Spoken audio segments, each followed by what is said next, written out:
Welcome to this week's edition of SKNS's Week in Review, where we recap all major government activities for the past week. I am your presenter, Raheem Berry. Highlights for the week of August 12 to August 18 includes members of St. Kitts and Nevis Federal Cabinet officially sworn in, all COVID-19 health and travel entry protocols waived.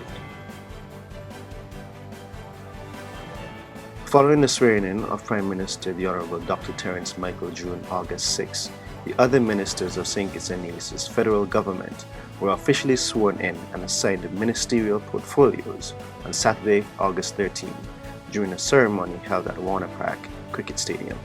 Following the announcements of their new ministerial portfolios, the new federal cabinet, led by Prime Minister Drew, took the oath of office, the oath of allegiance, and the oath of secrecy in front of hundreds of cheering spectators at Warner Park. Believe me when I tell you that the cabinet selection process was done carefully and systematically. Governance is serious business. Your government must be responsive, effective, and efficient because that is what you voted for. Fellow citizens and residents, you entrusted me with the leadership of the government. I, in turn, have confidence in my team. Their selection was not a popularity contest.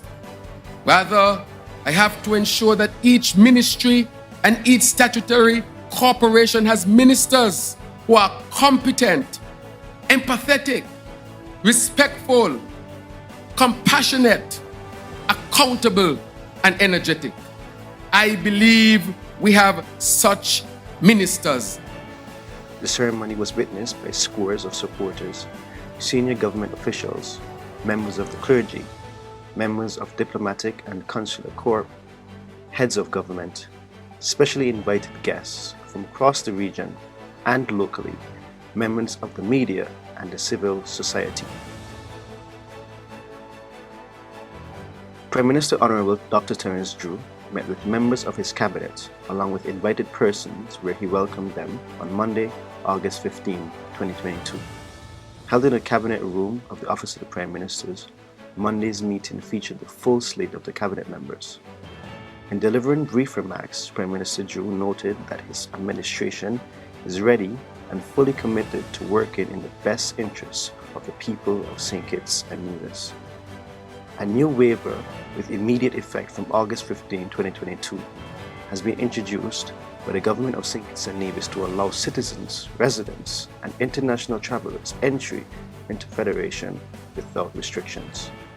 Prime Minister and Minister of Health, the Honourable Terence Michael Drew, made the announcement during the first official cabinet meeting held on Monday, August 15, 2022, at government headquarters. Prime Minister Drew said that the decision to remove the entry restrictions is strictly scientific. I've indicated a waiver until we would have sorted out all of the necessary channels. So there's a waiver now. So at this present moment, our people can travel to St. Kitts and Nevis without any restrictions at all. They don't need to do any test, and they're given the option to upload their information, which will make processing at the airport much easier for them. Prime Minister and Minister of National Security of St. Kitts and Nevis, the Honourable Dr. Terence Drew, said that his government will give attention to compensating the families of police officers who die in the line of duty. I would think that even before you become a police officer, that has to be one of the conditions that the government must put forward. That any officer who die in the line of duty, this will be the compensation. And that has to be one of the conditions of your employment. And I want that to be immediately be looked at. The compensation for officers who die in the line of duty, that is something that I want to be fixed and be fixed very, very quickly. And for those who would have lost their lives in duty, I want that also to be sorted out, if there are any, to be sorted out very quickly. Prime Minister Drew also stated that the outstanding issues with respect to police officers losing their lives in the line of duty that have not been addressed will be addressed. The men and women serving in the Royal St. Christopher and Nevis Police Force are at the forefront of preserving peace and security across the Federation. Prime Minister the Honourable Dr. Terence Drew, during a meeting with the rank and file of the police on August 16, 2022, reiterated the government's commitment to strengthening the police force as part of the progressive agenda. Going forward, therefore, your government understands that the societal peace and stability are vital to achieving our progressive agenda.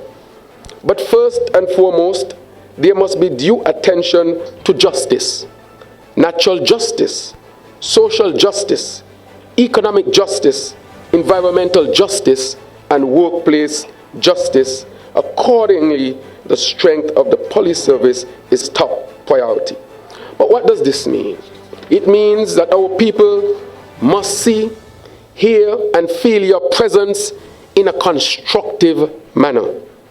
For example, it is your government's position that patrolling is the essence of community policing. Yes, police stations have their roles, but nothing beats direct and dynamic engagement with the people. Prime Minister Drew further stated that the government will ensure that members of the police force are comfortable in their workplace environments when executing their duties, noting that police constantly place themselves in a line of danger.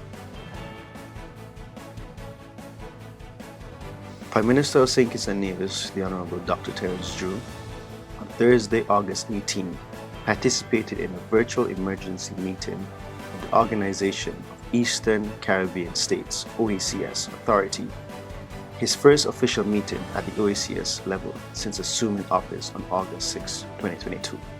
Prime Minister Drew and his sub-regional colleagues discussed at length the upcoming Afro-Caribbean Trade and Investment Forum 2022. Cabinet members officially met with members of their staff of the portfolios they were assigned to over the past week. Minister of Foreign Affairs, the Right Honourable Denzel Douglas, was among those ministers who spoke with their staff. In speaking to his staff, the Honourable Minister outlined facets of the renewed diplomatic trust. We intend not to sit by and just allow the world to make decisions for us. We want to be part of those decisions, and we want to make decisions that the rest of the world will understand and appreciate what we are doing. We are connected, and that is exactly what I believe the Ministry of Foreign Affairs is designed to do. It is to connect St. Kitts and Nevis with the rest of the world. It is to ensure that the rest of the world is connected to us. A group of 11 students from St. Kitts and Nevis will travel shortly, as early as next week, to the Republic of China, Taiwan, to advance their educational studies. Resident Ambassador of the Republic of China, Taiwan to the Federation of St. Kitts and Nevis, His Excellency Michael Lin, joined the ceremony and praised the strong relationship that exists between the two countries. The Taiwan Scholarship Program is one of the best examples of continued cooperation between the government of St. Kitts and Nevis and the government of Taiwan in the area of human resource development.